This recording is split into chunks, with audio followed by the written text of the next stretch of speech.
Olá, pessoal, boa noite. Então, hoje nós temos a nossa segunda aula do Plano de Prevenção contra Incêndios, de PPCI. E então, agora nós estaremos trabalhando, tá, com esta parte que é a parte de saídas de emergência, acesso a viaturas, plano de emergência, o plano de evacuação, tá, e quando há necessidade da brigada de incêndio. Bom, beleza. Em primeiro lugar, então, pessoal, o que eu quero trazer para vocês, tá? É o que são as saídas de emergência. E hoje, de forma especial, tá? Essas saídas de emergência se tornam a parte integrante de um projeto.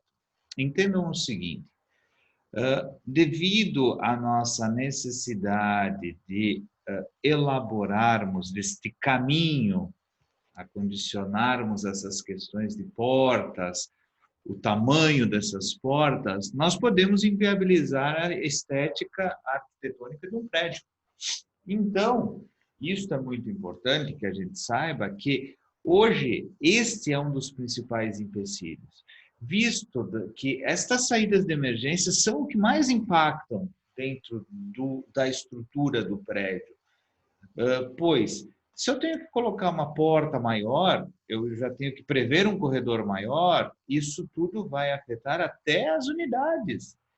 Então, tudo isso acaba envolvendo o projeto arquitetônico e tem que nascer o PPCI junto com o nosso projeto do PPCI junto com o arquitetônico. Tá? De uma forma, até trago para vocês um exemplo bem recente nosso, nós estamos dimensionando um salão paroquial, tá? Um salão para a mitra diocesana, e o que houve? Devido à necessidade de se criar saídas de emergência adicionais, porque entendo que seria uma ocupação alta, então foi necessário se abrir portas maiores do que era necessário, inclusive portas laterais. Então isso acabou tendo que mudar toda a tipologia do projeto, fazendo com que houvesse necessidade de rampas, acessos laterais, e isso houve uma alteração significativa. Tá? Um segundo exemplo, hoje também aconteceu, nós estamos produzindo, vocês vejam como é que é a qualidade não, o dia a dia aqui no nosso escritório, que uma igreja, um salão paroquial para festas da igreja e uma cachaçaria também a gente está dimensionando. Essa cachaçaria, pela dinâmica de uso, porque está trabalhando com destilados, álcool e tudo mais, então tem uma necessidade toda especial e várias outras saídas de emergência que foram determinadas através da visualização da norma 9077, que é a que dá o cálculo populacional. Muito bem? Então, assim, aqui eu ressalto a necessidade, a importância de nós termos, então, esse dimensionamento e o conhecimento, principalmente, do que são essas saídas de emergência. Que quando eu falo saída, parece que sempre é a porta. Não, não é só a porta. Tá? São os corredores, halls, as passagens, rampas, acessos, escada, tudo isso é o que a gente tem como sendo as saídas de emergência. E é o que nós vamos tratar nesta parte, tá? Que é a da Resolução 1 de 2016. Tá? Então, eu peço que vocês estejam em mãos com a norma 9077, tá? Que é importantíssima para a gente já ter essa dinâmica de trabalho, e também que vocês já comecem a interpretar e trabalhar, porque o PPCI é norma. Norma, a gente vai girando, vai fazendo isso, ok? Então, vamos adiante aqui. O que eu quero trazer para vocês, tá? O que é considerado, tá, para se elaborar uma saída de emergência? Primeira coisa, ocupação, uso, certo? A segunda, altura de edificação.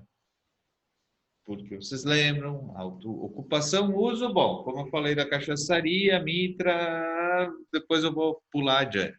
Altura, vocês sabem que é a limitação que a gente tem devido à altura, a gente já tem necessidade de escada, escada enclausurada e outras coisas mais. Quantidade de pessoas, que daí nós vamos falar de novo pela norma 9077, tá? Perfil das pessoas, ou seja, capacidade das unidades de passagem, que é uma continha simples, mas não tão simples. Largura, tipo de escada, rampa, corredor, as descargas que a gente chama, e o que aí nós vamos ter que dimensionar, e a distância máxima a ser percorrida, isto é o primordial de tudo isso, tá? Então,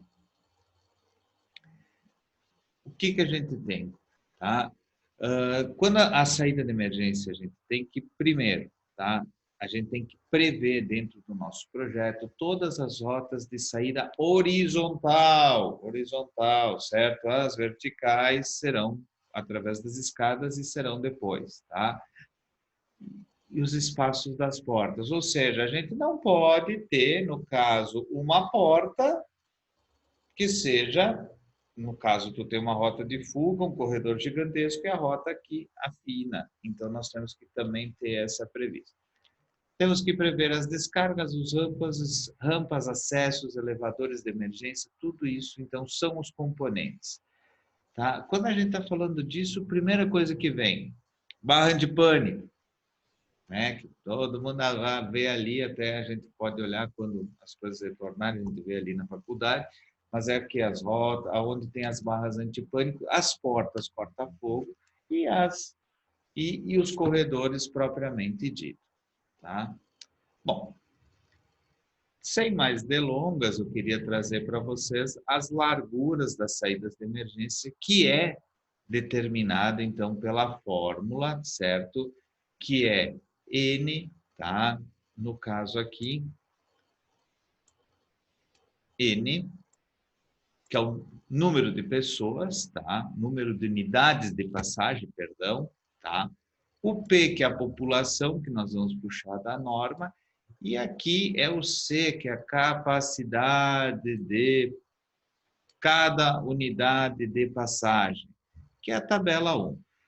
Uma unidade de passagem, para que vocês tenham ideia, é considerado, tá? 0,55 é uma unidade de passagem, tá? Então, ou seja, se eu tenho uma porta, tá, de 1 metro, isso considera-se uma unidade de passagem, tá? Então, por isso, o que eles tratam que unidade de passagem seria assim, a capacidade de pessoas transpassarem, tá, esta passagem ou porta de 0,55 em 1 minuto. Então, é isso que é previsto. Então, é o seguinte, se eu tenho uma porta de 1 metro, certo? Quantas unidades de passagem equivale? Vejam, 2 unidades de passagem, seria isso aqui vezes 2, seria o total de 1,10 m. Ou seja, para eu considerar 2 unidades de passagem, eu teria que ter uma porta de 1,10 m. Uma porta de 1 metro, ela somente tem uma unidade de passagem, pois está abaixo de 0,55. Se eu fizer essa porta de 1 metro e 5, ela também vai ser uma unidade de passagem apenas. Então, ou seja, 2 unidades de passagem seria a partir de 1,10 m. E essa conta, então o que acontece? Às vezes o pessoal acha que eu vou somar, depois eu vou trazer um outro exemplo, tá? Que eu vou somar o que está acontecendo. Não. Então, eu tenho 2,5 unidades de passagem, o meu N, o meu número da população, vai dar 1,2. Não, é sempre 1,22. Tá? Mas isso eu vou trazer e vou exemplificar logo adiante, certo? E já vou tentar criar alguns exercícios para a gente poder trabalhar isso. Mas primeiro eu preciso tratar, tá, das unidades populacionais, ou seja, eu tenho que começar a trabalhar a questão de determinar a população, certo? Então, o cálculo populacional, eu vou ter que trabalhar, tá? Na norma 9077, que é da saída de emergência, o anexo A, tá?